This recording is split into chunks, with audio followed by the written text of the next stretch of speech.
VD. സതീശന്റെ വിശ്വസ്തരായ youth Congress നേതാക്കൾ ഉൾപ്പെട്ട ലഹരിക്കടത്ത് കേസിൽ അന്വേഷണ ഉദ്യോഗസ്ഥന് സ്ഥലം മാറ്റം.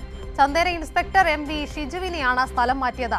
ചന്ദേര എസ്.ഐക്ക് ചുമതല പ്രത്യേക അന്വേഷണ സംഘം ഇല്ലാത്തതിൽ വിമർശനം ഉയർന്നതിനിടെയാണ് അന്വേഷണ ചുമതല എസ്.ഐക്ക് കൈമാറിയത്.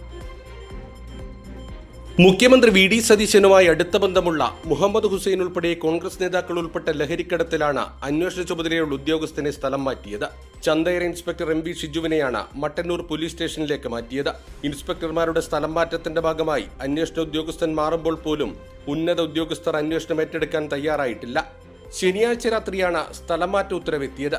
പ്രതികളെ കസ്റ്റഡിയിൽ വിട്ടുകിട്ടാൻ തിങ്കളാഴ്ച ഹോസ്ദുർഗ് മജിസ്ട്രേറ്റ് കോടതിയിൽ അപേക്ഷ നൽകാനിരിക്കെയാണ് സ്ഥലം മാറ്റം. നിലവിൽ ചന്ദേര എസ്.ഐ വിഷ്ണു എസ് നായർക്കാണ് അന്വേഷണ ചുമതല. മുഖ്യമന്ത്രിയടക്കം ഭരണത്തിലുള്ള ഉന്നതരുമായി ബന്ധമുള്ളവർ പിടിയിലായ കേസ് ഇപ്പോഴും സാധാരണ കേസായാണ് പോലീസ് പരിഗണിക്കുന്നത്. നിലവിലുള്ള രീതിയിൽ അന്വേഷണം പോയാൽ ഭരണ രാഷ്ട്രീയ സ്വാധീനം ഉപയോഗിച്ച കേസ് അട്ടിമറിക്കുമെന്നുറപ്പാണ്. കേസിന് പിന്നിലുള്ള യഥാർത്ഥ വസ്തുതകളും തെളിവുകളും പുറത്തുവരണമെങ്കിൽ ഉന്നത ഉദ്യോഗസ്ഥർ തന്നെ അന്വേഷണം നടത്തണം. ഉന്നത ഉദ്യോഗസ്ഥർക്ക് ചുമതല നൽകാനോ പ്രത്യേക അന്വേഷണ സംഘം രൂപീകരിക്കാനോ ഇതുവരെ തയ്യാറായിട്ടില്ല. യൂത്ത് കോൺഗ്രസ് നേതാക്കൾ പ്രതികളായ കേസിൽ യൂത്ത് കോൺഗ്രസിന്റെ പ്രാദേശിക നേതാക്കൾ തന്നെ സാക്ഷികളായി എത്തിയതിന് പിന്നിൽ ദുരൂഹതയുണ്ടെന്നും കേസ് അട്ടിമറിക്കാനാണെന്നും വിമർശനമുയർന്നിരുന്നു. ഓഗസ്റ്റ് 9 കാസർഗോഡ് കാലിക്കടവിൽ 140 ഗ്രാം MDMA-യുമായി കോൺഗ്രസുകാരായ പ്രതികൾ പിടിയിലായത്. അടിവസ്ത്രത്തിലും കാറിലുമായി ഒളിപ്പിച്ച നിലയിലാണ് MDMA കണ്ടെത്തിയത്. ഇതിന് പിന്നാലെയാണ് പ്രതികളുടെ ഉന്നത രാഷ്ട്രീയ ബന്ധം പുറത്തുവന്നത്.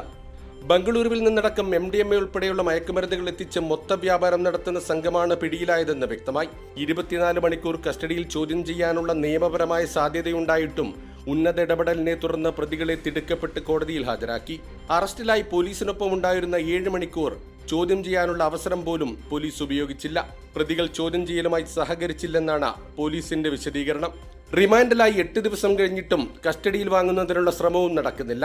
സൈബർ തട്ടിപ്പ്, തുടർച്ചയായ വിദേശയാത്രകൾ, ഹവാല ഇടപാട്, ഗുണ്ടാ സംഘങ്ങളുമായുള്ള അടുപ്പം തുടങ്ങി പ്രതികളുടെ ക്രിമിനൽ പശ്ചാത്തലം ഓരോന്നായി പുറത്തുവന്നിട്ടും അന്വേഷണത്തിൽ കാര്യമായ പുരോഗതിയില്ല. ഉന്നത ഇടപെടലിന്റെ ഭാഗമായി സാധാരണ മയക്കുമരുന്ന് കേസായി 4 പ്രതികളിൽ അന്വേഷണം അവസാനിക്കാനാണ് സാധ്യത. സിജു കണ്ണൻ, കൈരളി ന്യൂസ്, കാസർഗോഡ്.